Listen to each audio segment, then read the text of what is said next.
이틀이 지남에 예수께서 거기를 떠나 갈릴리로 가시며 친히 증언하시기를 선지자가 고향에서는 높임을 받지 못한다 하시고 갈릴리에 이르시매 갈릴리인들이 그를 영접하니 이는 자기들도 명절에 갔다가 예수께서 명절 중 예루살렘에서 하신 모든 일을 보았음이더라. 예수께서 다시 갈릴리 가나에 이르시니 전에 물로 포도주를 만드신 곳이라. 왕의 신하가 있어 그의 아들이 가버나움에서 병들었더니 그가 예수께서 유대로부터 갈릴리로 오셨다는 것을 듣고 가서 청하되 내려오셔서 내 아들의 병을 고쳐주소서. 하니 그가 거의 죽게 되었습니다. 너희는 표적과 기사를 보지 못하면 도무지 믿지 아니하리라. 주여, 내 아이가 죽기 전에 내려오소서. 가라, 내 아들이 살아있다.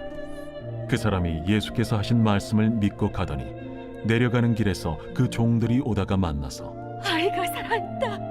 하거늘 그 낳기 시작한 때를 물은즉 어제 7시에 열기가 떨어졌나이다. 그의 아버지가 예수께서 내 아들이 살아있다 말씀하신 그때인 줄 알고 자기와 그 온 집안이 다 믿으니라.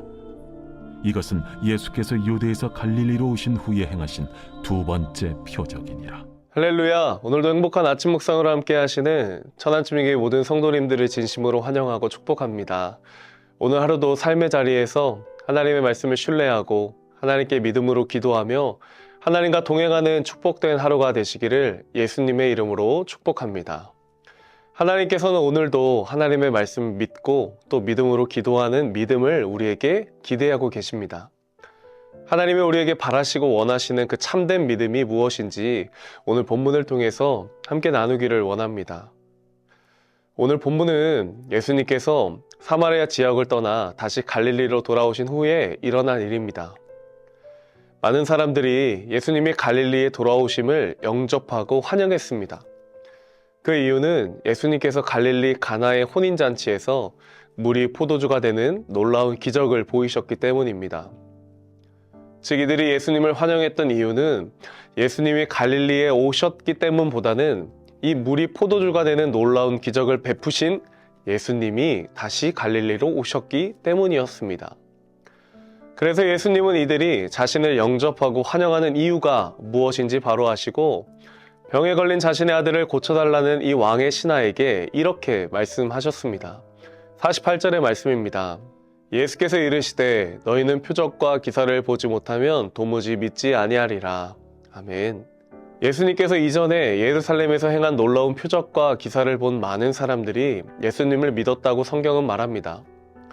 다시 돌아온 갈릴리에서도 예수님의 소문이 일파만파 퍼져 있었습니다.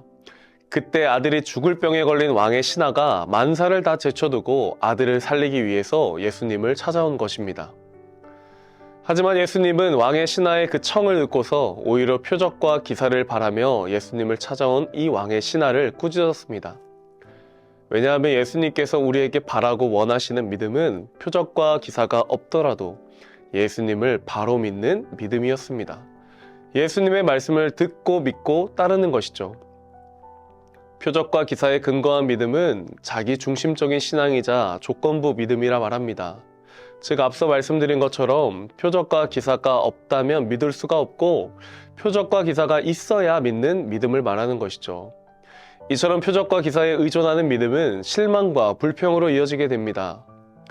광야에서 하나님의 놀라운 기적을 수차례나 경험했던 이스라엘 백성들의 믿음은 언제나 실망과 불평으로 이어지고 말았습니다. 눈에 보이는 것을 믿고 따르는 것은 참된 믿음, 온전한 믿음이 아닙니다. 보이지 않아도 늘 주님의 말씀을 믿고 따르는 순종하는 것이 진정한 믿음이라고 성경은 말합니다. 예수님의 가르침은 표적과 기사가 없으면 도무지 믿지 못하는 그리고 믿지 않으려는 많은 사람들에게 오히려 표적과 기사가 없어도 얼마든지 예수를 믿을 수 있다는 것을 가르쳐 주셨습니다. 50절의 말씀입니다. 예수께서 이르시되 가라 내 아들이 살아있다 하시니 그 사람이 예수께서 하신 말씀을 믿고 가더니 아멘. 예수님께서 왕의 신하에게 죽어가던 아들이 살아있다 라고 말씀하셨습니다. 조건부 믿음을 갖고 있었던 왕의 신하는 예수님의 말씀을 듣고 당장 내려오셔서 나와 함께 내 아들에게로 가자고 하지 않았습니다. 그저 예수님께서 하신 말씀만 믿고 집으로 돌아갔습니다. 예수님께서 왕의 신하의 조건부 믿음을 꾸짖었던 것은 그의 믿음을 정죄하고 판단하고자 했던 것이 아니라 그의 믿음이 자라도록 믿음의 장애물들을 제거하기 위한 것이었습니다. 집으로 돌아가던 길에 자신의 종들을 만나 아들이 살아있다는 것을 들었던 이 왕의 신하는 아주 깜짝 놀랐습니다. 그리고는 종들에게 아들이 낳기 시작한 때가 언제인지 물었습니다. 그리고 그때가 예수님께서 말씀하신 즈음이라는 것을 알고는 그의 믿음은 이 조건부 믿음에서 온전한 믿음으로, 참된 믿음으로 성장하게 되었습니다. 예수님께서 우리에게 기대하는 믿음은 바로 이와 같은 믿음입니다. 비록 당장에 내 눈앞에 문제들이 해결되어지지 않을지라도 주님의 말씀을 믿는 것입니다. 당장 내 상황이 바뀌는 것이 없어 보일지라도 전능하신 하나님의 말씀을 믿고 따르는 것입니다. 하지만 예수님께서 기대하는 믿음의 삶을 살아가는 것이 사실 인간적인 눈으로 보기에 참 쉽지 않습니다. 믿음의 선택을 하는 것이 쉬운 것이 아니기 때문이죠. 이 의심과 불안 속에서 믿음을 선택하기 위해서는 이 우리의 이성적인 생각들을 내려놓고 불가능을 가능케 하시는 그 하나님을 온전히 믿는 믿음이 필요합니다. 저는 우리의 연약함과 부족함을 주님 앞에 내려놓고 또 나의 주인됨과 이 교만함을 주님 앞에 내려놓고 내가 믿고 의지하는 주님이 전능하신 분이라는 것을 바로 알 때, 믿음으로 선택하고 도전하는 그 용기가 우리에게 가득할 때 우리 모두는 주님을 온전히 믿게 될 줄로 믿습니다. 우리가 상황과 환경보다 이성보다 주님을 의지하며 믿음을 선택할 때 하나님의 놀라운 일하심을 반드시 경험케 될 줄로 믿습니다. 오늘도 주님은 우리에게 믿음의 선택을 요구하십니다. 우리를 향한 주님의 기대에 때로는 우리가 실망스러울 때도 있겠지만 언제나 우리를 기다려주시고 참아주시고 또 인내하시며 우리를 끝까지 사랑하시는 주님을 신뢰하며 주님이 기대하는 믿음으로 오늘도 한 걸음씩 나아가는 저와 우리 모든 성도님들이 다 되시기를 예수님의 이름으로 축복합니다. 함께 기도하겠습니다. 사랑의 하나님 감사합니다. 오늘도 우리에게 주신 말씀을 통해서 주님께서 우리에게 바라시고 또 기대하는 믿음이 무엇인지 바로 알게 하심에 감사를 드립니다.